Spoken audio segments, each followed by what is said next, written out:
പ്രിയപ്പെട്ട പ്രേക്ഷകർ, ഇനി നമ്മളൊരു വാർത്തയിലേക്ക് പോയ ഒരു പ്രതിഷേധവുമായിട്ട് ബന്ധപ്പെട്ടുള്ളതാണ്. ഈ ശമ്പള നിഷേധത്തിനും തൊഴിലാളി ദ്രോഹത്തിനുമെതിരെ ജമാഅത്തെ ഇസ്ലാമി നേതൃത്വം നൽകുന്ന മാധ്യമം ദിനപത്രത്തിന്റെ കോഴിക്കോട് വെള്ളിമാട് കുന്നിലെ ആസ്ഥാനത്തിന് മുന്നിൽ തൊഴിലാളി സമരം. സംയുക്ത ട്രേഡ് യൂണിയൻ സമിതിയുടെ ആഭിമുഖ്യത്തിലാണ് 24 മണിക്കൂർ ഉപവാസ സമരം ആരംഭിച്ചത്. കേരള പത്രപ്രവർത്തക യൂണിയൻ സംസ്ഥാന പ്രസിഡന്റ് KP റജിയാണ് സമരത്തിന് നേതൃത്വം നൽകുന്നത്.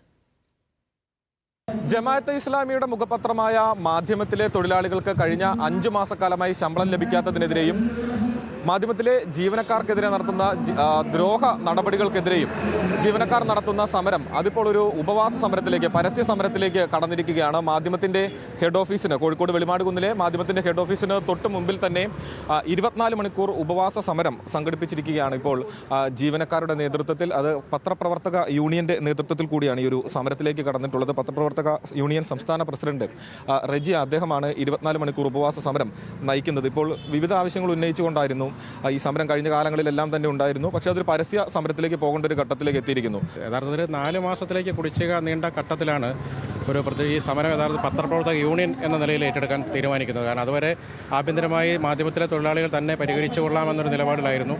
ഈ 4 മാസത്തിലേക്ക് കടക്കുന്ന ഘട്ടത്തിലാണ് പത്രപ്രവർത്തക യൂണിയൻ രംഗത്ത് വരുന്നത്. അതിൻ്റെ അടിസ്ഥാനത്തിലാണ് സംയുക്ത സമരസമിതിയും അതിൻ്റെ ട്രേഡ് യൂണിയനുകളൊക്കെ രംഗത്ത് വരുന്നത്. പക്ഷേ വീണ്ടും കുടിശ്ശിക കൂടുന്ന സാഹചര്യമാണുള്ളത്. 4 എന്നുള്ളത് ഇപ്പോൾ 5 മാസമായി നിൽക്കുകയാണ്. ഇതിനിടയിൽ ചില സമവായ ചർച്ചകളൊക്കെ നടത്തി, അതായത് നിശ്ചിത തുക നൽകുക, ആ രീതിയിലുള്ള ചർച്ചകളൊക്കെ നടത്തിയിരുന്നു. ചർച്ചകൾ ഒരുപാട് നടന്നിരുന്നു. മാനേജ്മെൻറ്റുമായി നമ്മൾ ജീവനക്കാരും മാനേജ്മെൻറ്റുമായി നടന്നിരുന്നു. അതിനുശേഷം ലേബർ കമ്മീഷണറേറ്റിൽ 2 വട്ടം ചർച്ചകൾ നടന്നിരുന്നു. ആ 2 വട്ട ചർച്ചകളിൽ സംയുക്ത ട്രേഡ് യൂണിയനുകളുടെ കേരളത്തിലെ തന്നെ പ്രമുഖരായ നേതാക്കളടക്കം തൊഴിലാളികളെ പ്രതികരിച്ച് രംഗത്തെത്തിയിരുന്നു. അവർ വെച്ച നിർദ്ദേശങ്ങളോട് പോലും മാനേജ്മെൻറ്റ് അനുകൂലമായി പ്രതികരിക്കാൻ തയ്യാറായില്ല. ഇന്നിതിപ്പോൾ ഒരു മുന്നറിയിപ്പ് എന്ന നിലയ്ക്കാണ് ഇപ്പോൾ 24 മണിക്കൂർ ഉപവാസ സമരത്തിലേക്ക്. തീർച്ചയായും. കാരണം ഇത് ഈ 24 മണിക്കൂർ മാനേജ്മെൻറ്റ് ഇതുവരെയുള്ള ഒരു സമീപനവും പെരുമാറ്റവും പ്രതികരണവും വെച്ചിട്ട് ഇന്നത്തെ 24 മണിക്കൂർ സമരം കൊണ്ട് ഇവർ എന്തെങ്കിലും അനുകൂലമായ ഒരു നിലപാടിലേക്ക് എത്തും എന്ന് ഞങ്ങൾക്ക് ഈ ഘട്ടത്തിൽ പ്രതീക്ഷിക്കാവുന്ന ഒരു സാഹചര്യമല്ല ഉള്ളത്.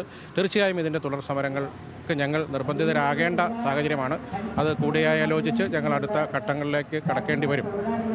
അദ്ദേഹം സൂചിപ്പിച്ചതുപോലെ തന്നെ ഈ മാനേജ്മെന്റിന്റെ ഭാഗത്തു നിന്നും കൃത്യമായിട്ടുള്ള അല്ലെങ്കിൽ ഒരു അനുകൂല നിലപാട് ഇക്കാലയളവിൽ ഒന്നും തന്നെ ഉണ്ടായിട്ടില്ല. പല ഘട്ടത്തിലും സമവായ ചർച്ചകൾ ഉണ്ടായിരുന്നു. നമുക്കിപ്പോൾ ഇവിടെ ഈ ദൃശ്യങ്ങളിൽ കാണാം, ഇവിടെ ഈ സമരത്തിൽ വന്ന് ചേരുന്ന ആളുകൾ ഈ സമരക്കാർക്ക് ഐക്യദാർഢ്യം പ്രഖ്യാപിച്ചുകൊണ്ട് ചുമരിൽ ഒപ്പ് പതിക്കുന്നതടക്കമുള്ള രീതിയിലുള്ള സമരങ്ങളിലേക്കാണ് ഇവിടെ കാര്യങ്ങൾ പോകുന്നത്. ഇതൊരു മുന്നറിയിപ്പാണ് എന്നതാണ് തൊഴിലാളികളും അതോടൊപ്പം തന്നെ യൂണിയനുകളും സൂചിപ്പിക്കുന്നത്. അതീന്ദ്രജിത്തുവിനൊപ്പം ബെൻസൺ ബാബു മങ്ങാട്, ന്യൂസ് മലയാളം, കോഴിക്കോട്.